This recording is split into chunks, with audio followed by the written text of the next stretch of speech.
Okay, so we're recording this just so you know. Add to stream. I'm tempted to click add to stream, but Geraldine, do you think we should add it to the stream, or can you give us guidance on that? Okay, we're seeing it now. I see it on my screen with yourself, myself, and Atlantic. Don't shoot the home inspector. That's funny. So, are you as busy as you've ever been, or what are you seeing out there? Well, by July, we already had beat last year's numbers. So, you know, it has slowed down a bit, but it's weird, right? It slows down a little, and then it just comes like in waves, and we've gotten busy again. So recently, we've been pretty busy. Yeah. Good to hear. Good to hear. When you say slow down, what's a busy week for your firm, and what's a slow week? Well, just to give you an idea, let's see. Let me see here. We do 350 divided by 4. So a strong week is about 85 to 90 inspections. A slower week, we're probably in the, 50, 55, Gotcha. 45, it fluctuates. So, would you say now is busier than 2020, or 2020 busier than now? Now I think it's busier than 2020. Hmm. Yeah, for sure. But again, it's going to be very difficult actually to compare this year, for example, to 2021. 20 next year to this year is going to be very difficult to compare. Gotcha. Gotcha. Yeah. How about you guys? Have you staying busy? Staying busy, definitely. I mean, things are moving. We had a buyer that for about a year and a half last year and a half, 2 years, and it was really hard to get this buyer property. They were bigger. They were looking for a bigger home, 1.5 to 2 million in the Grove or the Gables, and we were competing against lots of buyers from outside of Miami, and Right. it was not easy. And they finally found a house that they love on an acre with a tennis court that needs updates, but it's a ranch style home, South Right. Miami. Still multiple offers, but we were able to win that bid, thankfully, after a year and a half search. It was a tough process, but they're super happy with the house. So yeah, it's been a That's awesome. great market, and just an educational market to navigate. Just to Yeah. these Yeah. different things. Definitely. Definitely. Definitely. So I'm looking to see if I do full screen layout, what happens there. Just so I got this full screen layout, and then I'm gonna remove exit full screen layout so it gets back to what it was originally. Excellent. So good. So I'm going to introduce you in just a moment and see if we have some more people logging in here, and then go from there. Awesome. Awesome. So, what areas would you say you focus on primarily, Carlos? When you say areas, you mean geographical areas, or Yeah. so? We basically hit the Tri County area. We've got a lot of following in Dade and Broward over the years. Hmm. Palm Beach is now starting to develop for us.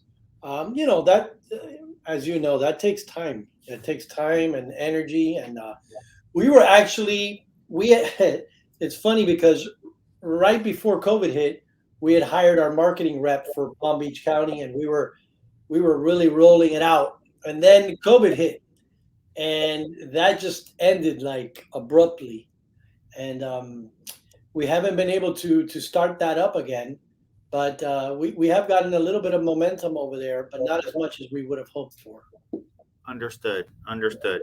Yeah. Well, let me go ahead. I'm going to introduce you. I'm very, very pleased to have you on our call because I'm going to introduce you right now. So, our special guest this evening, folks, in the Downsize and Simplify webinar series that we're having for people who are looking to possibly sell their homes and downsize to smaller properties or condos, which is a big trend right now. Well, tonight the focus will be on our featured speaker, and it's the top 5 home seller mistakes, a home inspector's perspective. Why this home inspector? Allow me to tell you. Carlos M. Gonzalez, he is the 25 years in the property inspection business. He has personally performed over 22,000 home inspections. So if you want an expert, we have one right here. Between 1999 and 2015, he's a professor of home inspection studies for Miami-Dade College. He owns and operates Atlantic Building Inspections. It is a 10 inspector firm serving Miami-Dade, Broward, and Palm Beach County. Welcome. Thank you so much for joining us, Carlos. Thank you so much, Jason, for having me. I really appreciate it. And I do enjoy these interactions. So thank you for having me. Absolutely. We learn so much from each other. And really, I'm fascinated to find out from you, again, the title, Top 5 Home Seller Mistakes. I'm sure in your experience, you've come across deals that might have been smoother had the seller been more aware of things that you see when you're doing your job and the home inspection right after the contract is signed. Is that accurate? Oh, 100%. Yeah, there's actually quite a bit that the seller can do to contribute to a smooth transaction and avoid the roadblocks. Mm-hmm. Yeah, there's no doubt about that. Would love to hear more about that. What if you have a presentation, feel free. The floor is yours. We're open to learning. Awesome. Excellent. Well, I'm going to start with painting the interior and exterior. So a lot of sellers think that they need to paint the interior and exterior of the home to sell the home because it's got to look right, it's got to be aesthetically pleasing, so on and so forth. However, from the side of the inspector, when we walk into a property and every single thing has been freshly painted, that actually triggers something in us as inspectors to think, well, is this just an innocent, seller who's painting just for aesthetics and cosmetics, or is this somebody who's trying to disguise something? The most home inspectors are going to put in the report that there's a limitation if the property has been recently painted, and so that's going to always create doubt for the buyer, and doubt. Doubt in a buyer in a purchase, transaction situation is never a good thing. I say don't paint it. Don't paint the interior and exterior. 99.999% of the population out there is never going to say, "Hey, Jason, I'm not going to buy this house because the colors are ugly or it needs a paint job." Right? Most people are perfectly fine with imagining a nice fresh coat of paint. And going from there, which leads me to another part of this, right? So if you don't paint, and there is a stain here or there, as a seller, you can tell the buyer, "Look, I was going to paint this, and I didn't because I wanted you to see. I wanted full clarity, transparency. I wanted you, the buyer, to see that there is a stain there, and there's a story behind it. Last year when it rained, and then I got the roofer, and here's the roofing paperwork." When you have that kind of seller, the buyer automatically feels comfortable. The inspector feels comfortable. And then it changes everything, right? The dynamics of it change. The buyer is now going, "Oh, I can trust this person. This person is not trying to fool me. They're not trying to put one over on me. And I can move comfortably through this transaction." So my opinion, and I'm sure there's people who are going to disagree, but I wouldn't paint the interior and exterior of the property just for the sale. If you painted it a year ago and now you decided to put it on the market, whatever, it is what it is. But there's a lot of people who paint just for the sale. I would avoid that. Interesting. Wow, that's fascinating. I've never heard that. From a realtor's perspective, it's always, curb appeal, freshen it up. The best value, the best return on investment you can possibly get is painting it inside and out. Yet I'm hearing a different perspective. The home inspector's point of view, it creates doubt, is what I'm hearing you say. What are they hiding? Now, you want an inspector to pull up to a home and think automatically, "Wow, these people really take care of their home.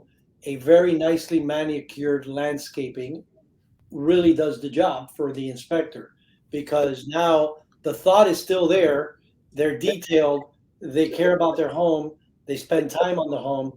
But this is not something that necessarily will hide or disguise a defect, right? So you're still getting that curb appeal and you're getting that wow factor, but you're not getting it with paint, which a lot of times paint disguises and hides things. Again, this is from an inspector's point of view. I mean, if you ask, 10 buyers, you might get 8 or 9 that say, yeah, I mean, I would like to see a house that's nicely painted. Of course, we all would.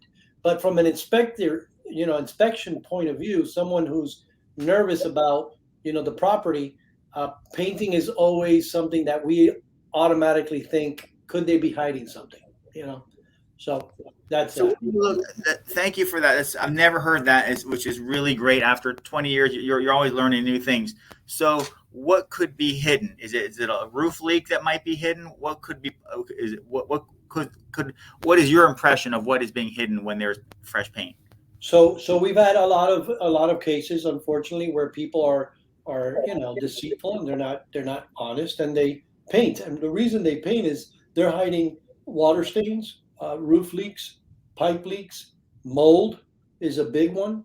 There's mold or signs of mold on a wall or ceiling, and they come in with a nice thick coat of paint and they paint it.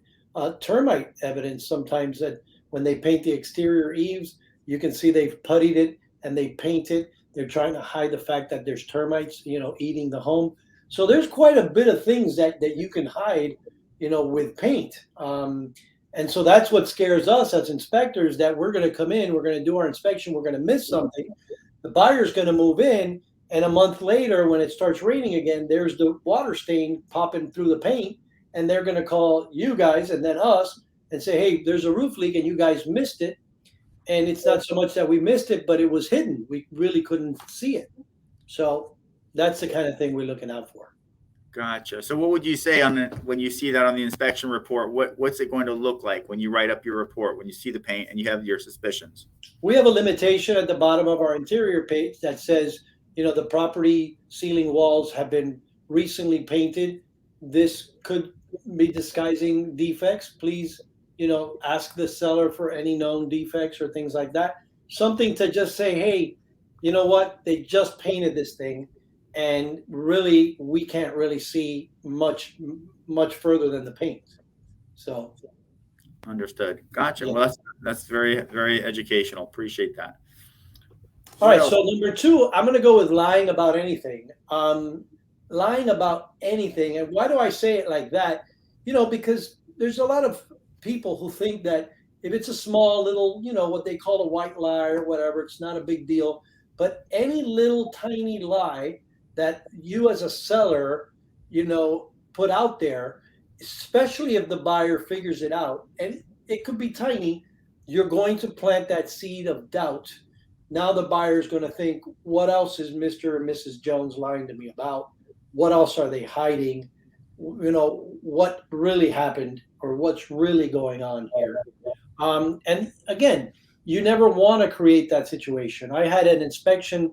One of my guys went out and did an inspection for my sister-in-law. And it's really funny, because she calls me and she says the inspection went really bad. I said, what happened? She said, well, the seller told us that they put a brand new roof, and your inspector got up there and the roof is completely shot. Here are some pictures. And I looked through the pictures and I was like blown away. I was like, wow. So she went back to the seller and said, look, you guys said that the roof had been replaced. Oh, no, we meant that, we did a little repair. And they did. They had like a little tiny repair in one corner of the roof. And it was, deceitful. And immediately she canceled the contract. She said, I don't know what else they're lying about. I don't trust these people. And she walked away from the deal. Like I would have done as well. Mm-hmm. So again, people sometimes they get coached in the wrong way. I've had people say, we did all new electrical. Go through the property and there's a few new outlets, and then when we ask them and get down to the bottom line, yeah, we replaced a couple of outlets, but that's very different, right? Than we replaced the entire electrical system. There's a big difference there, right? So sometimes sellers, they get into lying about little things because they get nervous. They think that if they say the truth about this and that, the buyer's not going to be interested in buying the home and moving forward. My opinion is sellers should be 100% honest. This is what it is. This is what we have. That creates a lot of comfort, and people and trust. And I think that that's a way better way to move forward with a transaction. Understood. Thank you. Great advice. Great advice. All right. So number 3, not performing a pre-listing inspection. This one, Jason, I really thought a lot about this one. A couple of years ago, I went and I got my real estate license. I don't do anything with my real estate license. There was actually only one reason why I got it. I got it because I wanted to really understand what you guys do and what you go through and understand the lingo better and so on and so forth. So I thought about it a lot. And I said, if I was a real estate agent, knowing what I know, right, I would encourage my sellers to do a pre-listing inspection. And I would market the home in a different way. I would be in this is my vision of it, right? So the seller says, okay, I'm going to hire an inspection company. I'm going to do a pre-listing inspection. That inspection is going to produce 6 or 7 things that are wrong with the property. I'm probably going to fix 2 or 3 of them. There's probably going to be 1 or 2 of them that I'm not going to deal with. I'm not going to fix. I'm going to go ahead and fix the ones that I want. The inspector will, refresh the report, if you will. And then there'll only be 2 or 3 things on the report that show. I'm going to get some estimates for those 2 or 3 things. I'm going to lay them on the table. And when I do my open house, I'm going to say, hey, this is the property. This is the inspection. These are the 2 or 3 things that are wrong that we're not going to fix. Here are some estimates to get those resolved. By the way, with the pre-listing inspection, you get the 4-point and the windstorm inspection. So is the home insurable? Yes, it is. Here's the 4-point inspection. Is the home going to get a discount on the premium for the windstorm? Yes. Here's the report. Everything is ready. Now it's just the buyer saying, I want this house or I don't want this house. And that's it. Now you're saving a lot of time. You're saving a lot of headaches. If you go into a property and you get the buyer on the line and the buyer goes through the motions, and now the buyer goes to do the 4-point, it fails, you can't get insurance. Well, now you've wasted a lot of time. Your seller has been sitting on this house waiting for this process to go forward. The process isn't going forward. And now you're starting over to look for a new buyer. It just doesn't make any sense to me. So for me, a pre-listing inspection also guarantees that you're going to get top dollar for your home. Let's use easy numbers, Jason, right? You're asking $500,000 for the home, right? You've done the pre-listing inspection. You've discovered the issues. You say, you know what? It's going to be $10,000 to resolve these issues. I'm going to lower the price to $490, but I'm not going a penny down from there because I know exactly what I have. I know exactly what it's going to take to fix it. And I'm going to get the most for my home. Again, I just see it as a no-brainer. It's a $300-400 investment doing the pre-listing that includes the windstorm and the 4-point. Why would you not get that information up front and know what you're going to be dealing with? And it's something that sellers don't do that enough. I don't know why it is, but they just don't do it. Absolutely. No, as a listing agent, I think I'm guilty of not suggesting that more often, that people do get a pre-listing inspection, because it takes a lot of the worry and the stress later on down the line, and one can prepare better and know what needs to be addressed. And the full disclosure does create trust and removes doubt. I agree with you, Carlos. It's so worth, from a marketing standpoint, to do that. Well, the other thing is that things have changed dramatically. I don't know if you're aware, but Citizens just changed. The homes that are 30 years and older used to need the 4-point. Now homes that are 20 years and older need the 4-point. So Citizens is the only insurance company writing right now. So when you get these inspections ahead of time, guess what it does, Jason? It gives you time to navigate these issues and make sure that whatever repairs are needed to get insurance are done. So when the buyer comes in, him or her, they're going to be able to get insurance on the property and move forward. Because the last thing the seller wants to hear is, hey, you need to put a brand new roof because no one is going to insure the property, and your buyer is walking away because he can't afford the property and put a new roof on top of it. He can't even get insurance. So these are things that if you get ahead of them, it makes a world of difference. Excellent advice. Thank you. Thank you for that. All right, awesome. So number 4, keeping the property heavily congested. This one to me is a big one for me, because, you you go into a property to do an inspection and there is stuff everywhere, right? The inspector cannot possibly get to what he or she needs to get to. The buyer, again, we go back to doubt. Removing doubt is the name of the game. This adds doubt. The inspector couldn't see this. He couldn't get to the electric panel. He couldn't go in the attic. There's boxes everywhere. There's stuff everywhere. There's wall-to-wall stuff everywhere. This is a big one for me that sellers really dropped the ball here. You want to sell your property. You want to get top dollar. You need to rent a storage facility. You need to get all that stuff out of there, and you need to make it look nice and open and spacious so that not only so that the inspector can do his or her job, but for the buyer, right? The buyer wants to see the space, imagine the space, fall in love with the space. At the end of the day, no matter who you are, I don't care who you are, you walk into a property and it is congested from wall to wall, ceiling to ceiling, you're not going to enjoy that, right? There's no enjoyment in that. You're supposed to enjoy the process of buying your new home. So honestly, this is a very big one for me. I really feel strong that sellers need to do better when it comes to this. And if they simply just have way too much stuff, like I said, rent a storage facility for a month or two and get that stuff out of there so that you're in a different situation with your buyer, when they come in through the door. Absolutely. I mean, from the realtor's perspective, definitely, it's, from a staging standpoint, you want open and airy, and their new living arrangement will be nice and open, not cluttered with boxes everywhere. So that's important.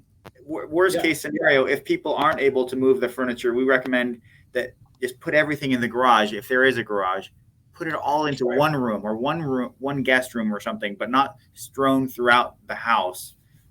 From a realtor standpoint, but I see that the inspector standpoint is very similar. So that's interesting.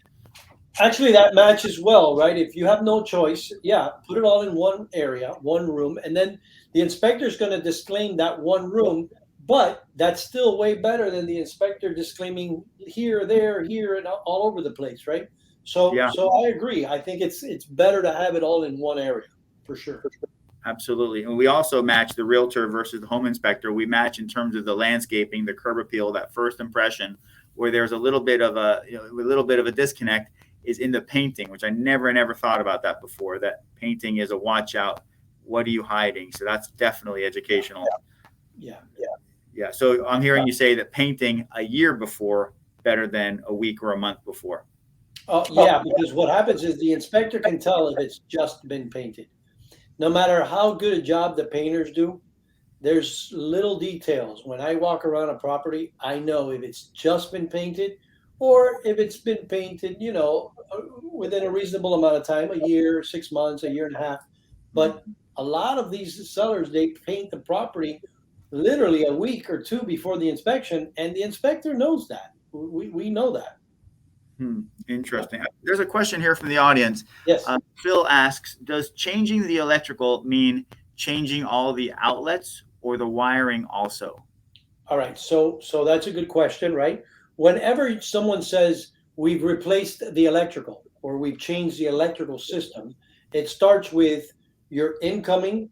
So your main incoming box, your main breaker. Typically what they're doing is an upgrade. Right? They're going maybe from 100 amp service to 150 amp service.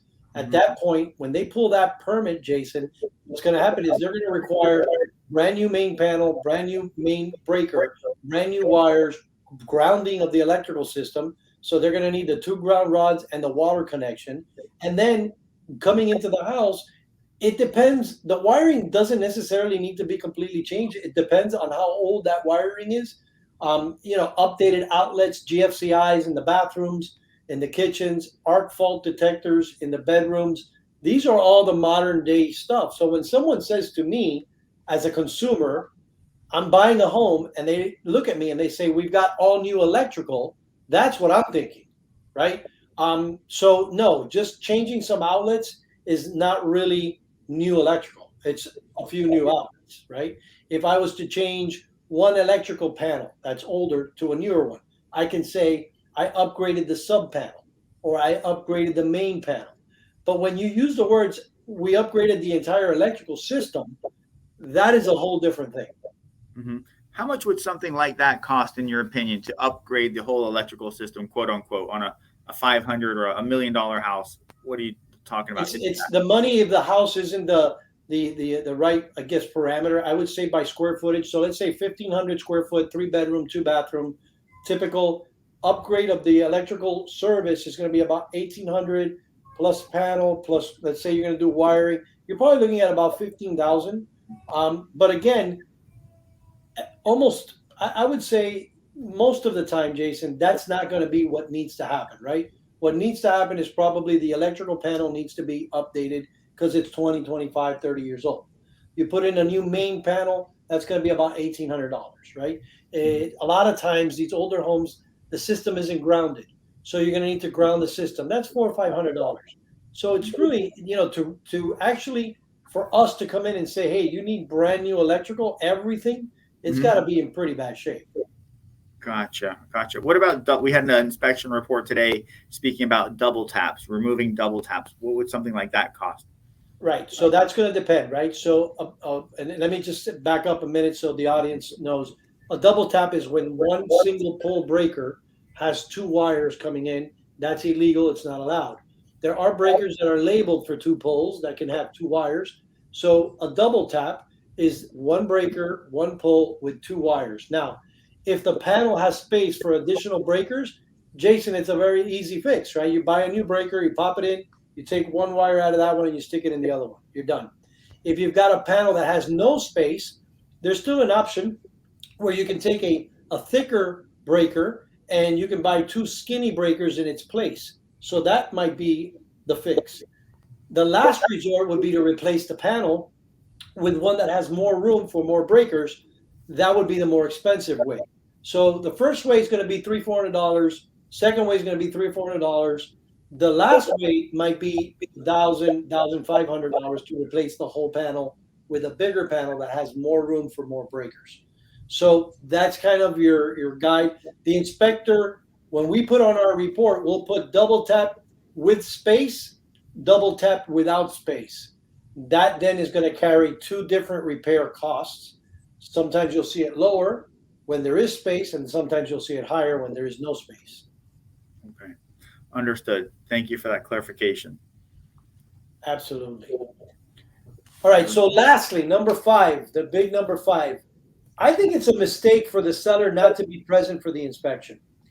And before I even get involved with that, I want to stop there and say there's a difference between being present at the inspection and being part of the inspection, hindering the inspection, being in the way of the inspection.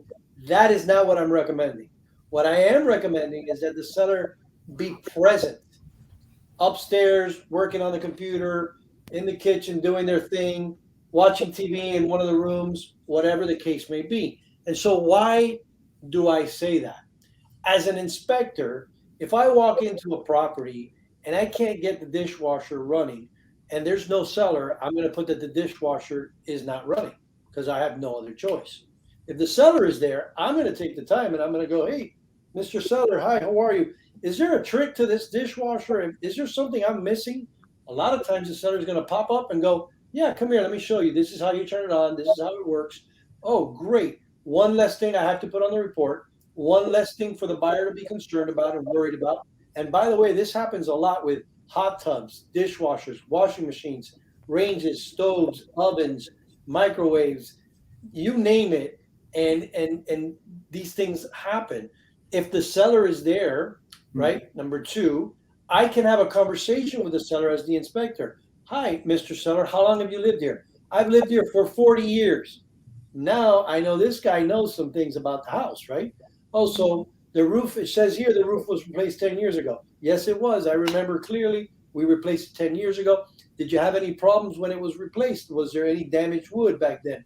No, I think there wasn't. I can get a bit of a history and I can get some information from the seller that I can use on my investigations, and that also, again, produces that comfort zone for the buyer. So, now the seller may say, no, we just moved here a year ago. Now I know this person has no clue what's going on with this house. Let me not even interrogate him anymore because he's not going to be able to tell me much. Mm-hmm. But the seller being present can answer those questions, remove some of that doubt, it does create a situation for me as the inspector to maybe not have to put a deficiency in the report where it may not be a deficiency.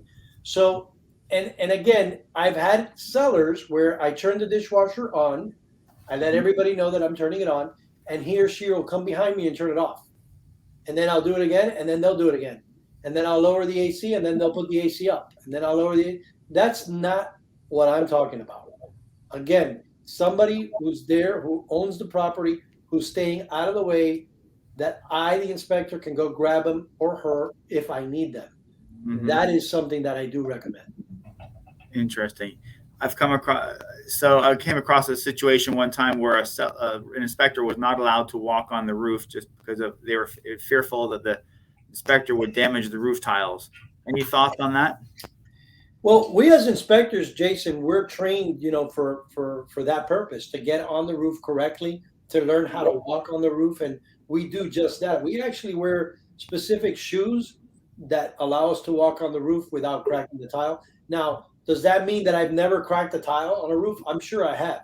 But I can tell you right now, 99% of the time, there was already one or two cracked tiles on that roof. It wasn't like I created that, one tile to break. Number one. Number two, a lot of sellers and property owners don't really understand that a tile roof doesn't stop water from getting inside the house. So we go down to the bottom, right? You've got the plywood, then you've got the felt paper, then you've got roll roof paper. That roll roof paper is what keeps that house watertight. The tile is now placed on top for two reasons: to stop the sun from beating on the paper directly, and to stop the water from hitting the paper directly, which gives that paper a lot more life. And so, and of course, obviously, to make the roof look pretty, right? To make it look aesthetically pleasing, it gives it a nice look. But a cracked tile here or there isn't going to cause any kind of problems with that roof. So it's really lack of education when a seller says, "Oh, I don't want them getting on my roof." It could also be that there's an issue, that there was a previous repair that's obvious, and they just don't want the inspector to see that. The problem they have is that we carry drones. So when they tell us you can't get on our roof, we say, "Okay, no problem." And we take out our drone and we fly it over 5K, and we get it really close to that roof. I mean, the pictures that we get off those drones, Jason, they're incredible. And you can zoom in and see every little detail. That was an audience question, as a matter of fact. It said here, my last home inspector used a drone. So you're saying that suffices. A drone works just like being on there, correct? I wouldn't go as far as to say it works just like, because there's an important factor, right? I'm a 175-pound guy. I'm getting on the roof. If the roof decking is spongy, I'm going to feel it. I could physically find issues with the roof just by putting my body on it.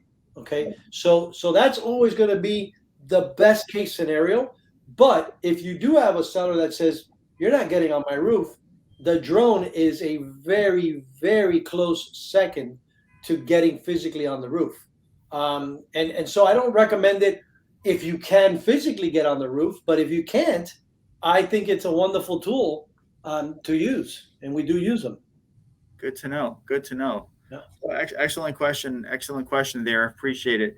What any other comments so far, as far as the top 5 mistakes? Could there be a 6th or 7th mistake that maybe comes to mind?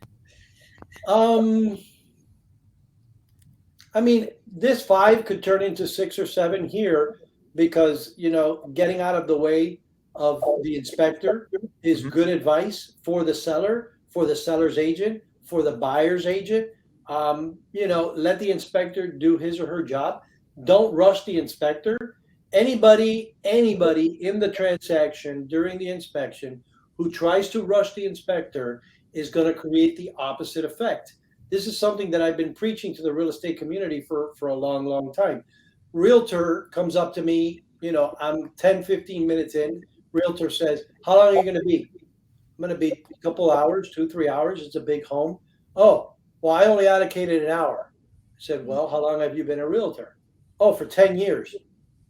So for 10 years, you've had 5,000 square foot homes inspected in under an hour. I mean, I don't know what inspector you're working with, but they're doing you a very big disservice. So it's kind of like baloney, right? We know that's not true. The minute we start to feel rushed, Jason, you know what happens? We What? actually start to get nervous and we start to slow down naturally, not on purpose. But if somebody's trying to rush me, again, immediately I'm thinking, why? What are they trying to hide? What do they not want me to find or see? Let me slow down. I don't want to miss anything. I want to make sure I'm doing a great job for everybody involved. Let me slow down. And that's what happens. And a lot of times, the seller's agent, buyer's agent, they don't understand that. And they play that game of every 15 minutes, they go up to the inspector. How much longer are you going to be? Are you going to be much longer? And that really causes the negative effect. Good to know. It's very good to know.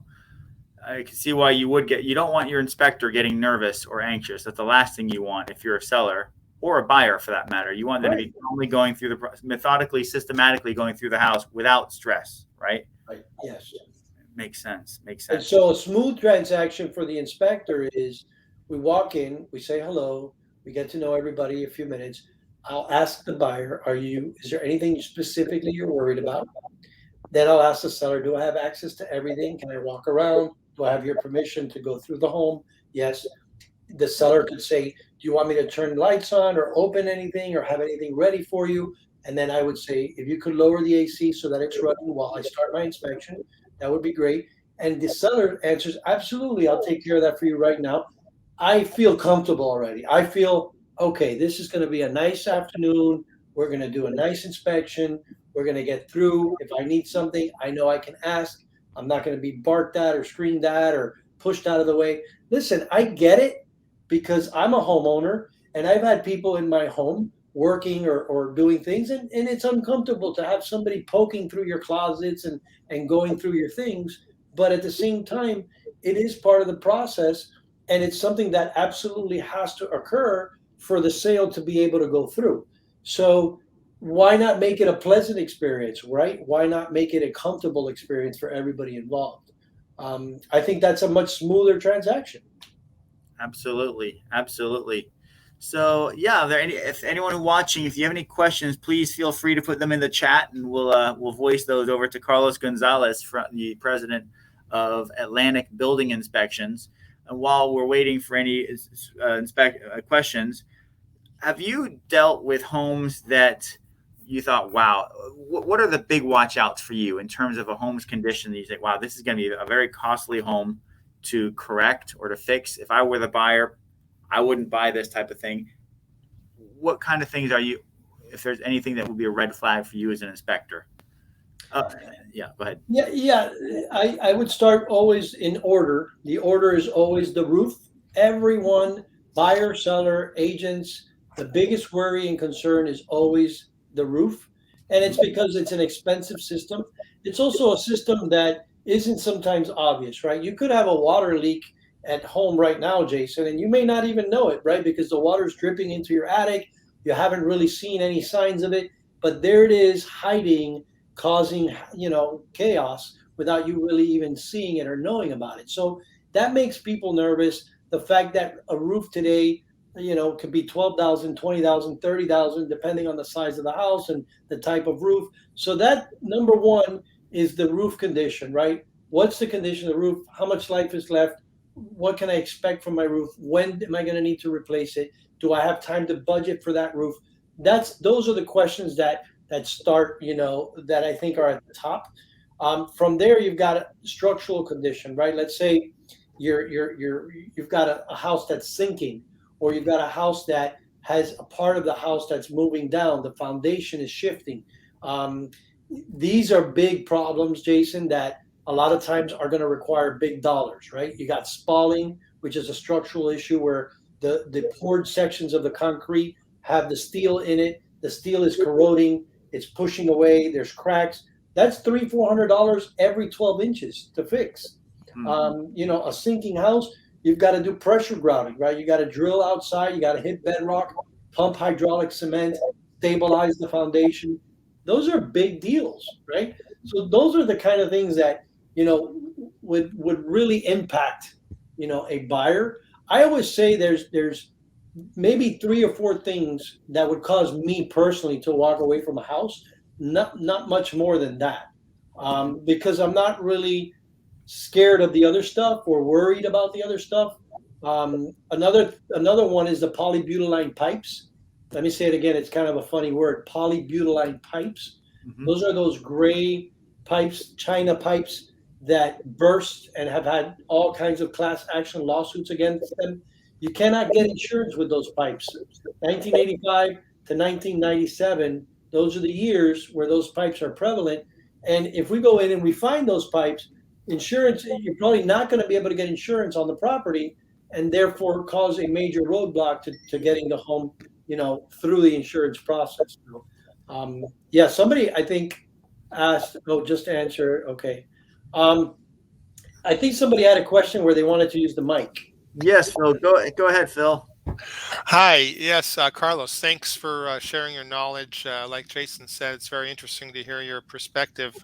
I kind of have a gripe I wanna get off my chest. I added an addition onto my house, and I went out of my way to do a good job. I used 3/4 inch plywood instead of 5/8. I used multi-ply plywood for sheathing instead of regular. I put double wraps instead of single, like the blueprints show. Nice. But the home inspector didn't give me any credit for it because 10% of the original exterior remained. I like enveloped the original house. 10% of it remained, and so 90% of it is new. And so because 10% has only single wraps, I don't get no credit for that, and I think that stinks. Oh, I listen, Phil. I agree with you 1000%. But here's the problem: you're putting the blame on the wrong person, and I'm not saying that because I'm a home inspector. I'm saying that because I feel exactly like you do.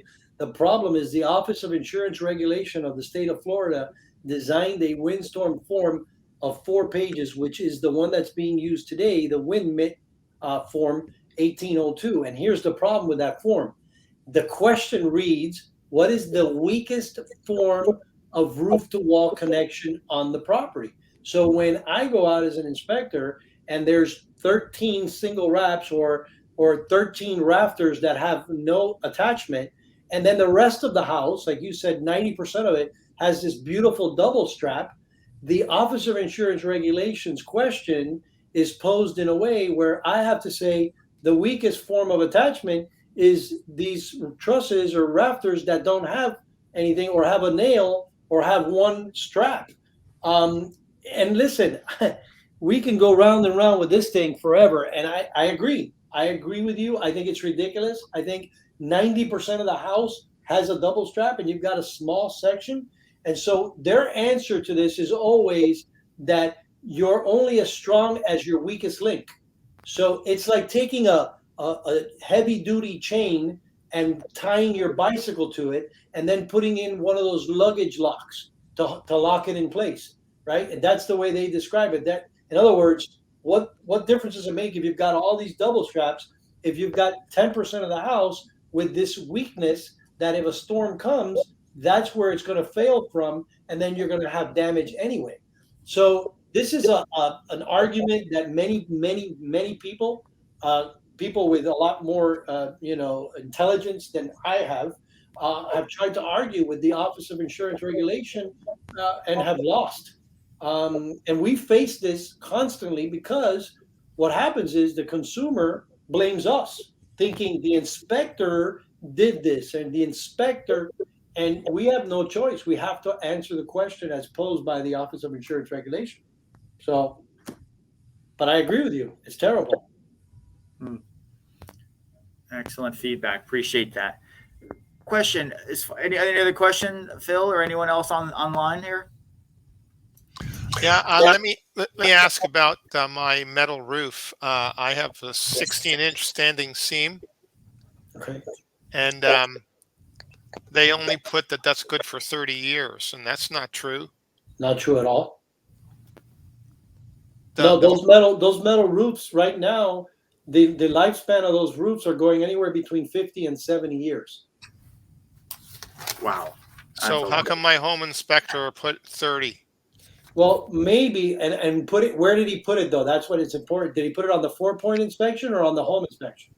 You're talking about the mitigation form. I'm not sure, one or the other. No, on the mitigation, he would never put it because it doesn't, the mitigation, they don't ask how long that roof, the lifespan of the roof. They ask it on the 4-point typically. So if he put 30 years on there, it might be because in his mind, he thinks, okay, 30 years is enough. Don't have to put 70 years on the 4-point inspection because the 4-point is only good for 1 year. So either way, a year or two from now, your insurance company is going to make you do another 4-point. And so it doesn't matter if you put, see, anything after 30, it doesn't really matter, right? I can put 30, I can put 40. The insurance company is going to look at it the same way. There's plenty of life left on this roof. That's all they care about. But I can't answer why he would have put 30 because 30 is not, it's definitely more than 30. And also, excuse me, also on the form, he took photos with a drone, Okay. somehow missing my multiple tubular skylights. And on the form, he wrote that there's no skylights when I have multiple tubular skylights. Wow. What's going to become of that? Well, you need to straighten that out, and I'll tell you why. Because a lot of people don't realize this. Let's say there's a hurricane. Let's say that one of those skylights crack and water comes in, and you put in a claim for $20,000, $30,000 worth of damage. Insurance company is going to, first thing they're going to do is they're going to pull out that windstorm inspection. They're going to go, wait a minute, there's no skylights. You don't have skylights. Well, yes, I do. No, you don't. So they could have used that to not give you a check. They could also use that to go after the inspector and either arrest him or take their license away because we are licensed. And so, you really want to clear that up. Why? The day you want to put a claim or need to put a claim, you need to make sure that everything is properly documented so that there is no excuse for them to tell you, hey, we're not giving you a check. Okay, So, well, all the photos of the roof show them clearly. And they're on the report, those photos? Yes. But on the report, he doesn't put anything about skylights at all? He writes that there's none of them, but on the photo shows them all clearly. Huh. I wonder if the insurance company just missed it too, or they're going to come back to you at some point. How long ago was this? This was probably 3 weeks ago, 4 weeks ago. Oh, no, that hasn't even been reviewed by the underwriter yet. No, the underwriter may catch that. If they catch that, they're going to send you a cancellation letter, or they're going to send you a letter telling you that there are skylights, that they see the pictures of them, and then I have to show the NOAs for them. Correct. Yep. Okay. Yeah, I got that. Okay. Thank you. I would be proactive if you got that, and I would send it to them and say, look, I think the inspector made a mistake. Here's the NOAs. Let's get it all cleared up because I want to make sure that it's all clear because if I do ever have to put a claim, I don't want a problem. Well, let me tell you the truth. I'm devising a plan so that this is my last year of paying homeowners insurance. After this year is up, I'm going to have the house paid off, and I'm not going to renew anymore. The windstorm is ridiculous, and I got to pay so much in a deductible anyway. So, well, you can self-insure, right? The money you were sending them, you can put it away, and if something happens, you've got that money sitting there that you can deal with it. Right. Yeah, a lot of people do that. Excellent questions, Phil. Excellent questions and great answer, Carlos. So quick follow-up question. Have you seen buyers? Have you ever seen buyers get frightened by an inspection report, maybe perhaps overly frightened, and cancel deals that perhaps it wasn't warranted to cancel a deal? Have you seen those situations in your career? Absolutely, 100%. You've got people who are exaggeratedly nervous.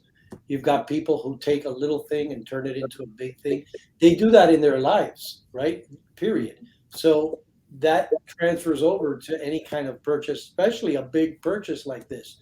this is something, Jason, that, I spend a lot of time on with my team, because I think it's extremely important how you communicate. I remember many, many years ago, I started an inspection and the buyer showed up. She was, I had just started the inspection. The home was about 70, 80 years old. And she says to me, if you find anything wrong, anything, I'm not buying this house. And I said, well, you might as well not buy this house now and save me a whole lot of time. I can go to the beach and go hang out or do something else. She was completely blown away by my answer. But so then I said to her, the truth is, this is an 80-year-old home. I'm going to find some things wrong with it. I mean, you have to have some sort of perspective and understand your expectations, right? Expectations need to make sense. You're not going to go into an 80-year-old home and not have nothing wrong. It's not going to happen. I calmed her down. I explained that to her. And then I found some things wrong and she bought the house. It's all about how you communicate with people and how you turn somebody who's alarming and bring them down to a non-alarming situation. And it's really an art. It's not a science. You've got to learn how to read people. You've got to learn body language. There's a lot of things that we teach our team members to make sure they're paying attention to. There's people, you meet them, Jason, and within 5 minutes, this is an alarming person. I need to be very careful how I handle myself here. And then you meet other people who are, you're telling them the roof is caving in and they're like, yeah, they're super calm. They're like, sure, no problem. It just depends on who you're dealing with. But yeah, we do run into that. We try very hard for that not to happen. I get involved a lot. I'll have agents call me and say, Carlos, my buyer wants to walk away from this house. Can you review the report? I review the report and I say, I don't know why this buyer's walking away. There's nothing wrong with this house. And then it turns out when we drill down that, their neighbor's friend or their cousin or their uncle or somebody told them something about the neighborhood and they don't want to live in that neighborhood anymore. It has nothing to do with the house. Mm-hmm. That I find a lot. I always encourage real estate agents to be present for the conversation. If we're going to review the findings, let's get the agents there. Let's have one conversation. You don't want the buyer telling you, well, Carlos scared the bejesus out of me, right? He scared me, so I don't want to buy this house anymore. If you were present during that conversation, could your buyer tell you that? No, because Jason would say, wait a minute, I was there. Carlos didn't say anything scary. What are you talking about? But if you're not there, then what happens, right? Because we're often used as the reason for walking away. The inspector. Yeah, and sometimes that happens, but it's not always the case. Yeah, it's interesting. You could probably have two different inspectors inspect the same home on the same day, and the way one inspector communicates the findings compared to another could scare the same buyer away or not scare the same buyer. I think it's underappreciated how important a home inspector, their communication ability is. It's not just the technical aspect of the home itself, but how they communicate the finding. If the buyer stays in the deal, or if they're frightened by it. You'd agree with that, I think. And so much of it goes into play.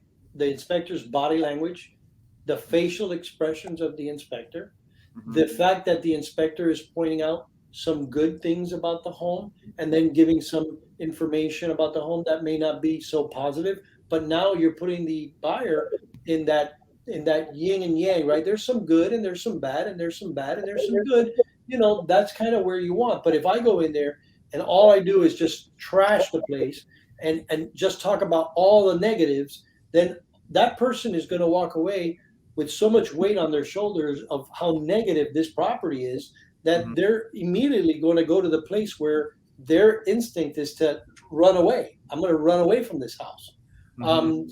It's such an important topic, and it's actually something that I spend a lot of time teaching and talking in our industry. When we go to the conventions, I do a lot of speaking at the national conventions for home inspectors, and I talk about this subject a lot because I think it's the determining factor of why you would be an amazing inspector versus just a regular inspector that really isn't going to succeed in this industry.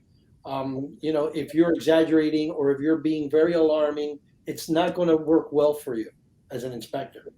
Very interesting. Yeah, one would think that it's just about you're up this about the structure and reporting on the condition of the structure, but I'm hearing you say it's more than that. It's communicating, your ability to work with people as well. I definitely think that's underappreciated out there. Yeah. Something to consider when one is hiring an inspector.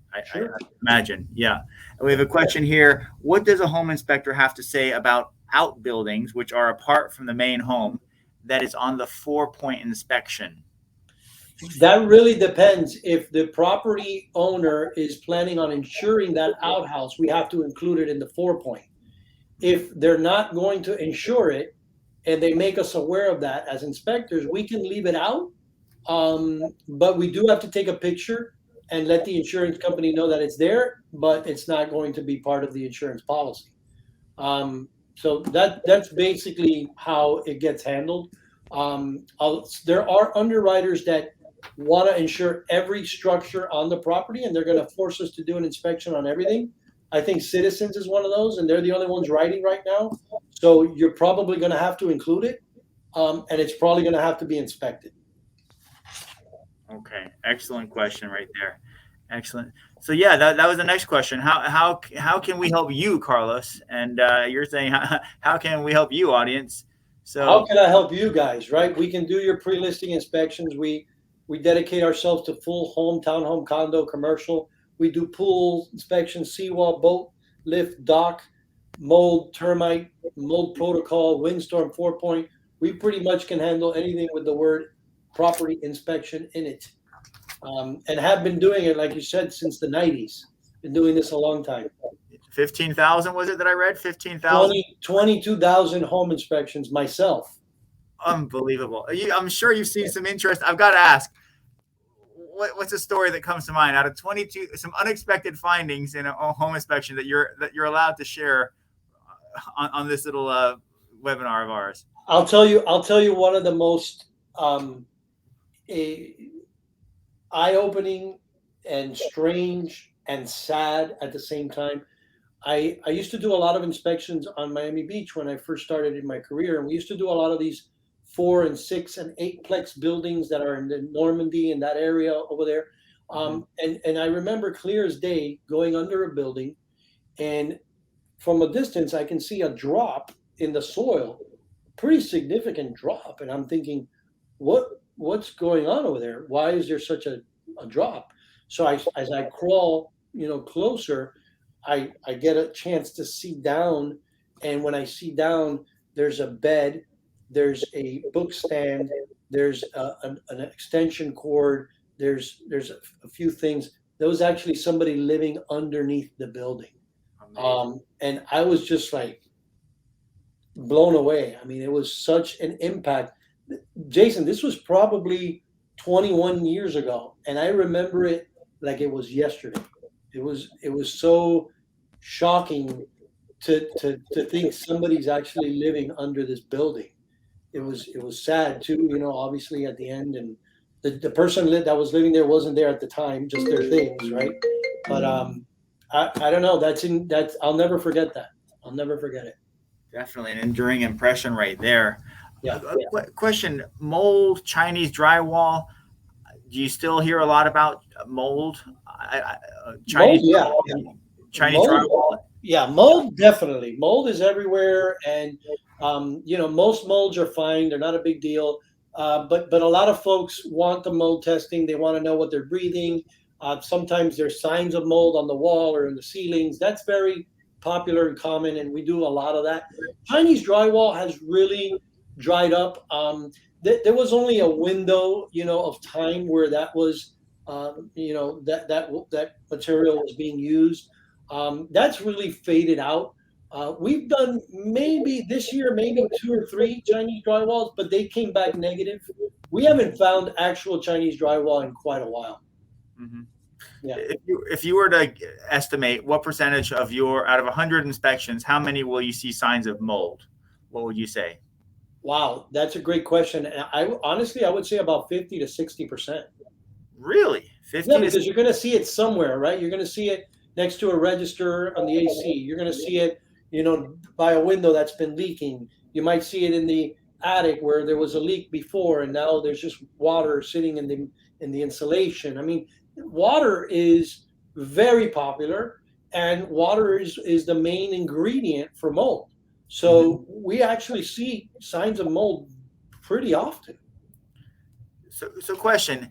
It seems like 10 years ago, mold was a lot more alarming. The whole notion, if mold was discovered, it was a scary notion compared to if you're saying that 1 out of 2 inspections finds mold these days. I don't sense that there's the fear around mold or the concern, over concern, perhaps sometimes justified, that we used to see 10 years ago. Would you speak on that? I agree with that statement. Not only do I agree with it, I think it's because over the years there's been a mass educational component, right?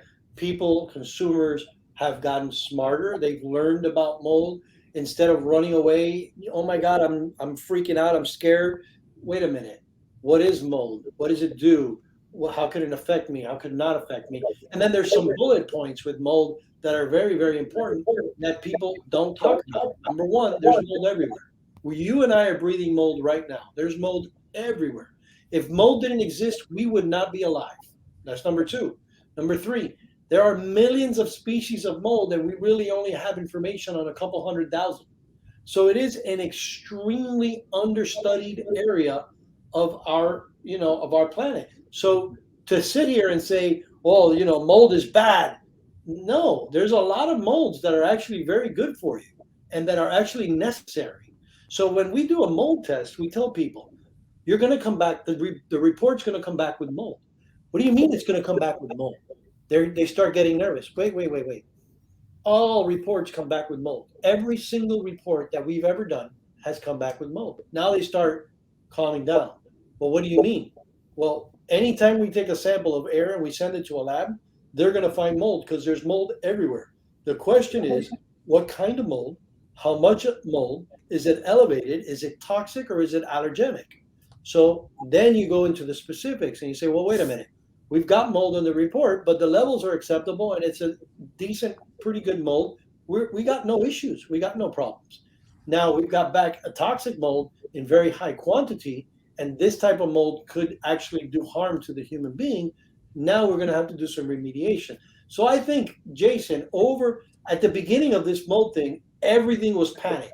Mold, And I think over time, with education, inspectors educating people, and the websites that are out there educating people correctly, I think people are now in a different state of mind where they're like, wait a minute, yes, there's mold, but is it bad or good? Like, what else, right? What else? It's not just, oh my God, let me run away from this thing, right? It Yeah. used to be that real estate agents would lose deals just when the inspector said the word mold. Absolutely. I experienced that myself. Absolutely. Yeah. The question here, thanks for that. Can you share with us the worst disaster of a home that you inspected? Haha. Any horror stories on homes that you inspected, like condition wise? Condition wise, okay.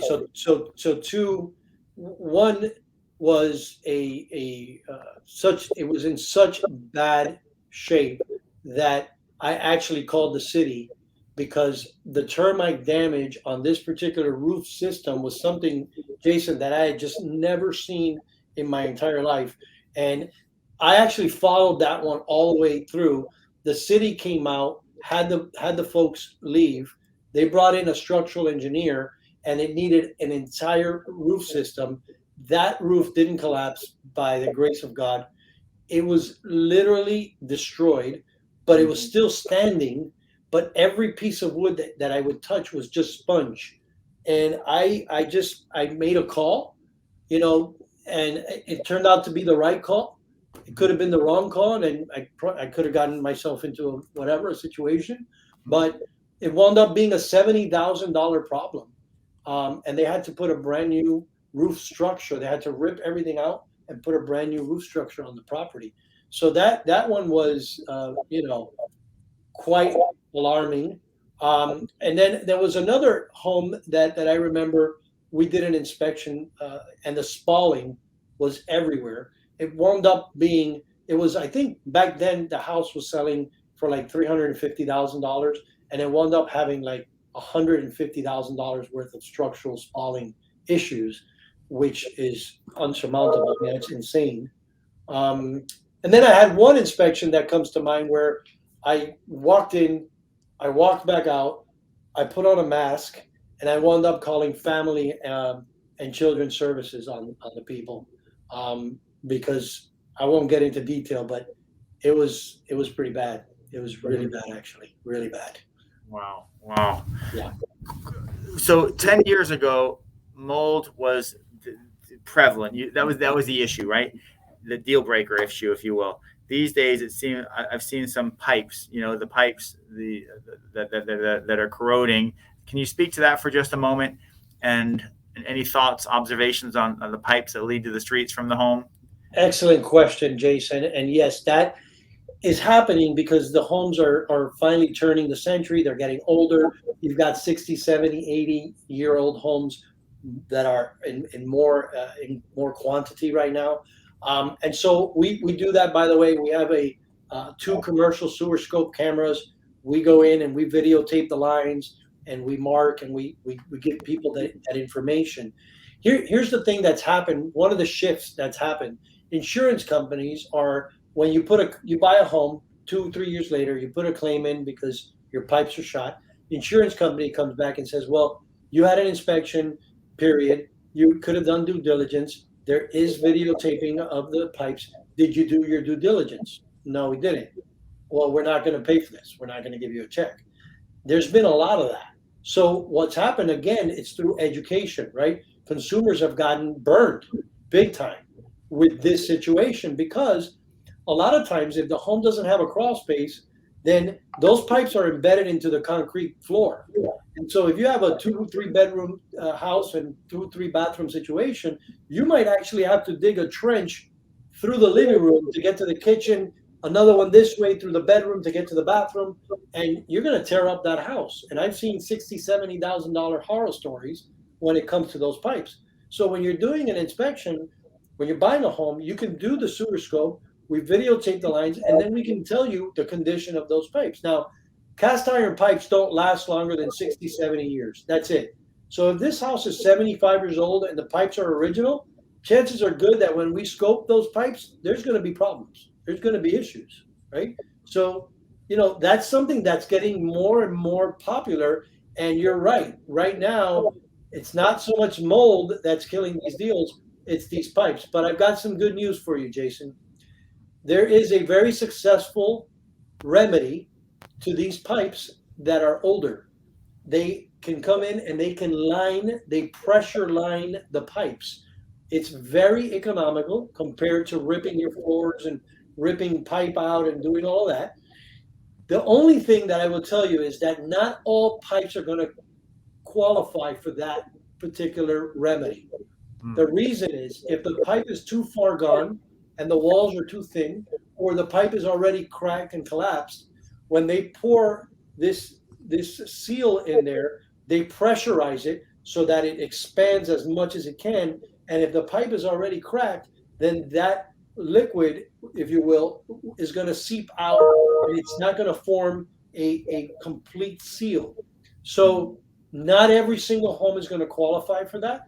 But I would say that a very big part, a majority of the homes will. And here's the other thing. That's a remedy that you can do before the pipes get to that point, which is the point, right? So if you've got a 50-year-old home, you should be doing the sewer scope. 40, 50-year-old home, you should be recommending that. You know why? Because if the pipes are older and they're deteriorated, but they're still in good enough shape for that seal, then that's the way to go. I mean, you're talking $3,000-$4,000 compared to $40,000, right? It's a huge, huge difference. And by the way, that seal has already been proven to work for many, many, many years. In fact, I think they warranty for 20 years, 25 years. So it's a really good product. It's a really good invention. And, I've been recommending it lately to folks that do the sewer scope with us, and don't necessarily have to replace the pipes right now, but they can do that lining and really buy themselves a whole lot of time. Great information. That's worth its weight in gold right there, to do the sewer scope. If you're a homeowner of a 1950s, 1940s, 1960s home, do the sewer scope now, even if you don't plan on selling necessarily, just to be, because you can't do that lining later on, is what you're saying, if the pipes deteriorate too much. If you let it go too far, now you're going to be into a huge repair. Interesting. Well, great stuff. So I really appreciate your time. We all do, Carlos.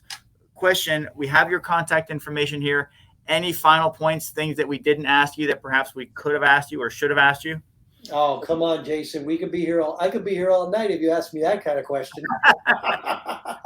What's the trend?